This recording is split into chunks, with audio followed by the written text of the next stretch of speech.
वक्रतुंड महाकाय सूर्यकोटि समप्रभ निर्विघ्नं कुरु मे देव सर्वकार्येषु सर्वदा।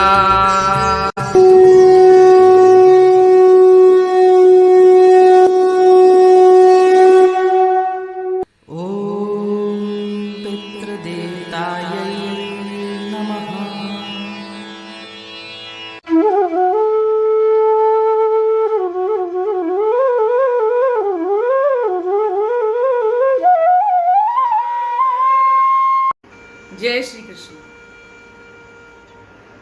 गीता शास्त्र के इस तीसरे एपिसोड में आप सबका हार्दिक स्वागत है।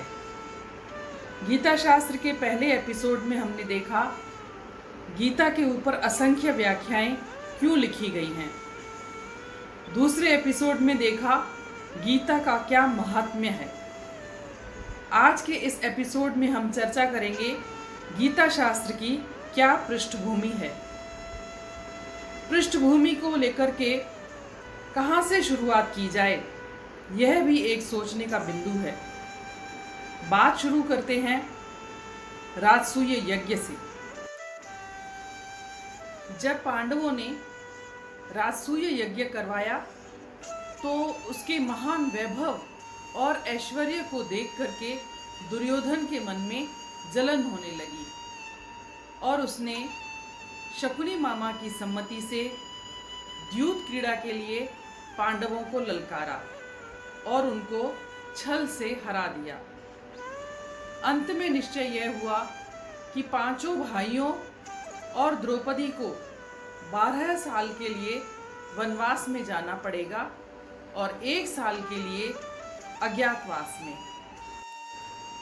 यह भी निश्चय किया गया कि इस 13वें साल में जो कि अज्ञातवास का रहेगा, उसमें अगर उनका भेद नहीं खुलता है तो ही उनको राज्य वापस दिया जाएगा, अन्यथा उनको 12 वर्ष के लिए पुनः वनवास जाना पड़ेगा।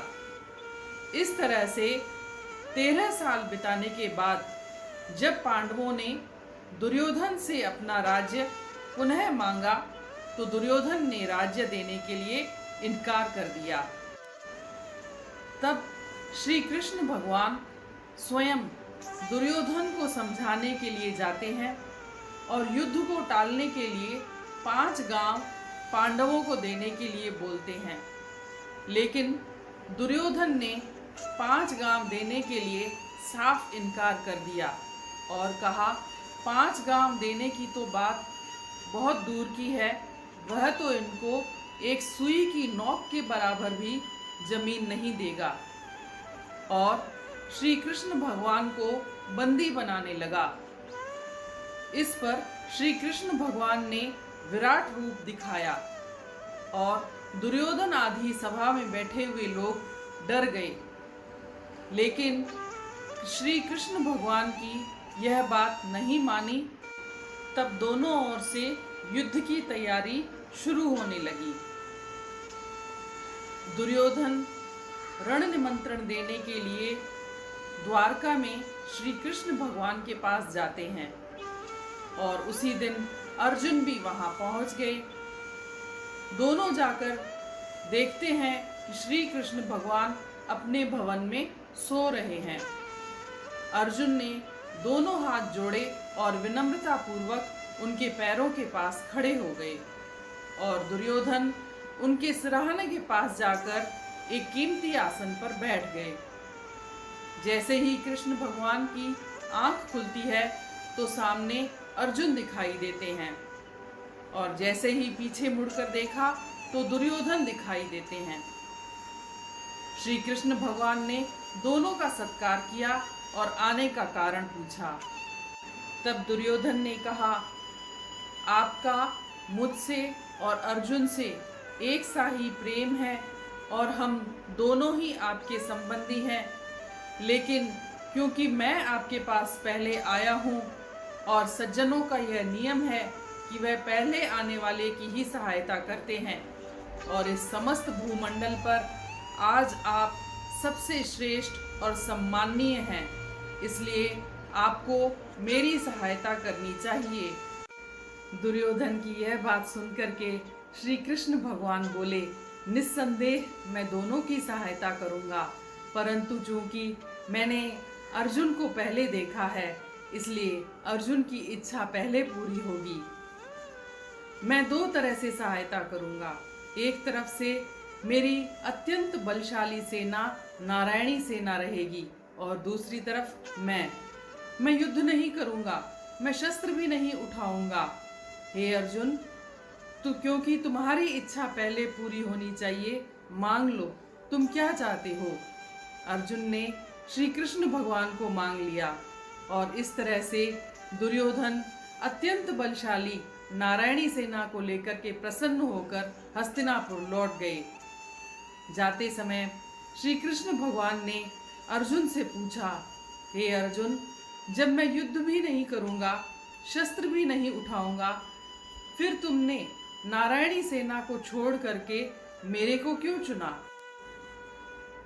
तब अर्जुन ने कहा, हे भगवान, आप अकेले ही सबका नाश करने में समर्थ हैं, तब मैं सेना लेकर क्या करता। इस तरह से कृष्ण भगवान महाभारत के भीषण युद्ध में अर्जुन के सारथी बनते हैं। महाभारत के भीषण युद्ध में जब अर्जुन विषाद से घिर जाते हैं, डिप्रेशन से घिर जाते हैं, तब मानव मात्र के कल्याण के लिए अर्जुन को निमित्त बनाकर श्री कृष्ण भगवान ने एक संदेश दिया, उपदेश दिया, और वही उपदेश श्रीमद् भगवद गीता है। इस तरह से श्रीमद् भगवद गीता की यह पृष्ठभूमि है। चैनल पर जो एनालिटिक्स की एक रिपोर्ट आती है, अगर वो रिपोर्ट की सूचना सही है तो उसके मुताबिक इस चैनल को देखने वाले युवा पीढ़ी के लोग ज़्यादा हैं। 80 से 90% तक लोग युवा पीढ़ी के ही हैं। तो अगर युवा पीढ़ी गीता के इस प्रोग्राम में इतनी दिलचस्पी ले रही है, तो मैं उनसे निवेदन करूंगी कि वो प्रोग्राम को देखते समय एक डायरी या नोटबुक और पेन साथ में रख लें। हम घटनाओं के बारे में खाली पढ़ेंगे नहीं, सुनेंगे नहीं, बल्कि उनका विश्लेषण भी करेंगे।